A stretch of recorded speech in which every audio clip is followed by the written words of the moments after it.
We're going to read a text together, consider a text, and then we're going to try to figure out what exactly it means. The background is it's time for Yitzchak to get married. His father gets involved and calls one of his servants, his elderly servant, his most important servant, the most trusted servant. Although it's interesting, his servant is mentioned many times in the text. He never tells us his name, at least in this chapter. We imagine his name is Eliezer for a very simple reason. We use one of our favorite tools, and that's the theory of conservation of characters. Previously, we were told that Avraham has a servant in his home whose name is Eliezer, so we imagine this is Eliezer as well.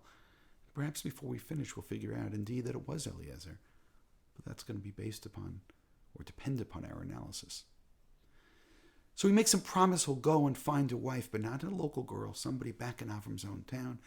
He travels, he loads up his camels, and he takes all kinds of things and all kinds of goods, and he goes.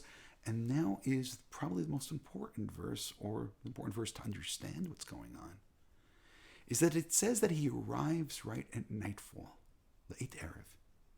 And then he turns to God and he prays. And now there's a very subtle piece of information. Vayomar, he says.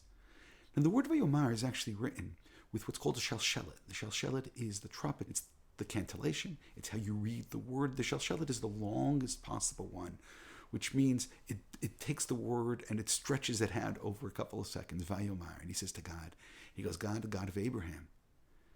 And then he gives God a test. And he says, the girl's going to come out and offer me water and offer water for my camels. Then I'll know that God has succeeded over here. Now, essentially, there's two ways to read this. One way is going to be a really cynical way. Essentially, right before nightfall, he says to God, here's your test, do this today, which means the window of opportunity is incredibly small. He's saying to God, you have a couple of seconds, and then he even delays it more with this Vayomar, with the shalshelet, with saying it really slowly.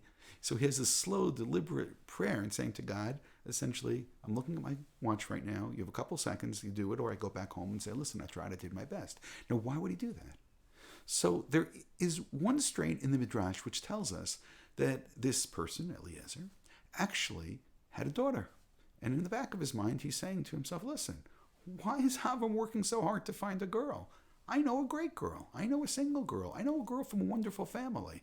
My daughter. So Avram asked me to go and travel. I'm going to go. I'm going to try. But I failed. So then he'll have to settle for my daughter. And then we will become related. And this is apparently his dream, at least according to one version of the Midrash. But this is a second way of looking at it.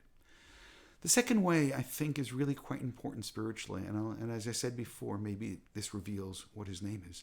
The name Eliezer means God helps. Maybe this text actually is telling us what it's like to grow up in Avraham's house. In Avraham's house, miracles take place every single day. Maybe more than anything else, this gives us insight in what it's like to live with Avraham. So essentially, this person feels, okay, I'm on a mission from Avraham. God, please help out, do what you have to do so I can get back to Avraham, which means for him, there's nothing exceptional about saying right before nightfall, please send the girl because I'm on a trip for Avraham. I'm a shliach of Avraham. I'm an emissary of Avraham. And God, as you've helped Avraham in every single step of the way in his life, okay, just please help me because I am an extension of Avram's hand, as it were, in this case. And therefore, maybe the prayer of Eliezer, God will help him, and God helps him. And that's why this is Eliezer, is so interesting and is so insightful because it gives us such information of what it's like to live with Avraham. Every single day, Eliezer saw the greatness of Avraham. And now when he's doing something which Avram asked him to do, of course it's going to work out right away. God doesn't need more than a couple of seconds because he's here to help Avraham. And that's why this text is so interesting, because here we have a snapshot of what it was like to live in Avram's house. Expect the miraculous. Expect the extraordinary. Because Avraham has God on his side.